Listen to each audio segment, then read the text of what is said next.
we're back on Hawk Talk, and we're here with Coach, who had a pretty interesting last couple of weeks, last couple of weeks really, that led to a pretty exciting moment. Before we get into that, kind of take us through the end of the season and how that led to the importance of the conference tournament and kind of where that left the squad overall. Yeah, I mean, the last couple of games leading up to going into the conference tournament turned out to be really important for us. We ended up getting the 2 seed, which was huge because we got to host them twice at home, and our crowd support was just amazing. It was something that the girls I know really appreciated, and it helped give us momentum and energy, and that was a lot of fun to have that student section rocking and everyone else there. But those games were important. We ended up winning and being able to go to the championship game in Jamestown, and heartbreaker there, but the girls fought back and from a deficit and made it a game. Now we've talked with you, we've talked with Coach Grappe, some of the players, and the national tournament has always kind of been on the docket as a goal. Yep. Keep yourself in position to be there, and there was that challenging week when we had Valley and Jamestown, dropped both of them, and that we faced that same challenge. Yep. It kind of basically had to have different results to reach that outcome. Team looked kind of, I think I told you after the game, it seemed like it was November again, the way the shots were falling, the way it was rallying. So just how refreshing was that to see after kind of a little bit of a lull there in the conference. So good to have our girls shooting again, shooting well, and not only shooting well, but our offense seemed to get better shots.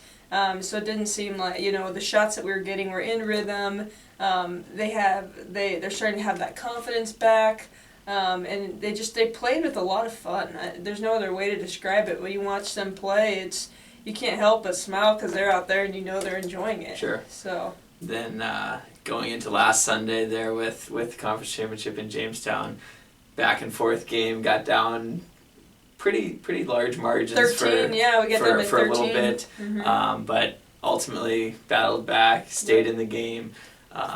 What signs of encouragement is that going forward, where basically every team left now is of that level? There's something special about this team where they, even if they get down, they battle back. And basketball is a game of runs, and it shows your character. When you're down by 13, 15, are you going to let them keep on that roll, or are you going to fight back and make a run of your own? And it seems like our team just does that over and over, and we put ourselves in a great position to win. And credit to Jamestown, made a ridiculous play and an awesome pass, great play. But yeah, we fought back, and it's so encouraging, and I know it gives the girls so much confidence going forward. Now that selection, I won't even call it day because it was about 3 or 4 days of anxiety. The way the tournament works, obviously, folks might be more familiar with the football system. Yep. If you're top 20 and you're ranked in football, you win your conference, you get in. So it's obviously not simply by the rankings. Top 16 gets in for basketball, not just the top 32. Then we wouldn't have had to sweat it out. But explain kind of the hang up with what the situation we faced going into those days. Well, each conference, based on the amount of teams that you have in your conference, gets a certain amount of automatic bids.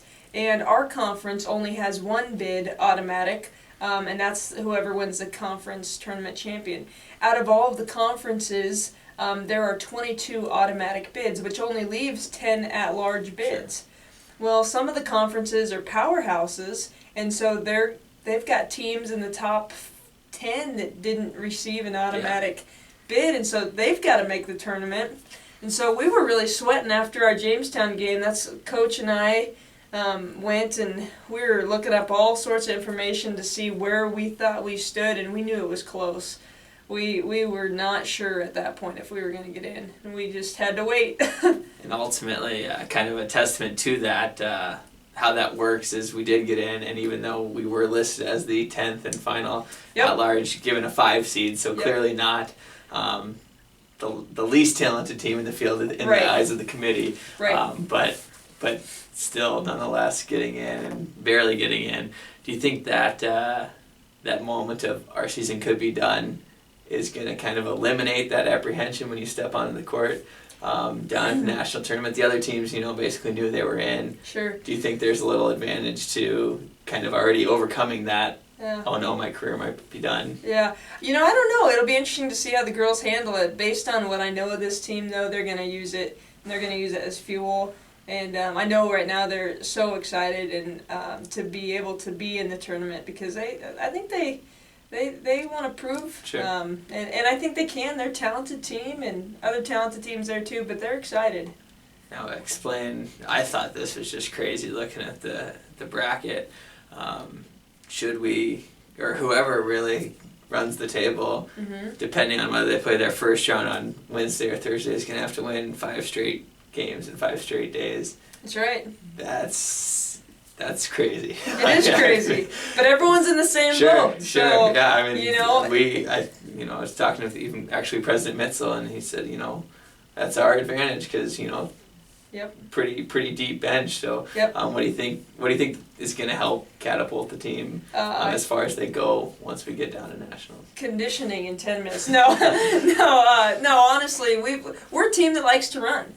We like to push the ball, and so hopefully we can, in a serious note, we can keep up our conditioning and take care of that first game. That's the goal, and that's our focus. But these girls have been working so hard and so efficiently, and I think we got just as good a chance as anyone at that tournament.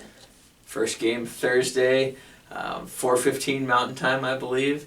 There's going to be a way to watch online if you can't make it down to Iowa, but if you can, definitely come out and support. And good luck, Coach. Thank you. Thank you. Yep. The number 4 seed in this section is Indiana Wesleyan, Crossroads League Tournament champion, playing number 5, Dickinson State.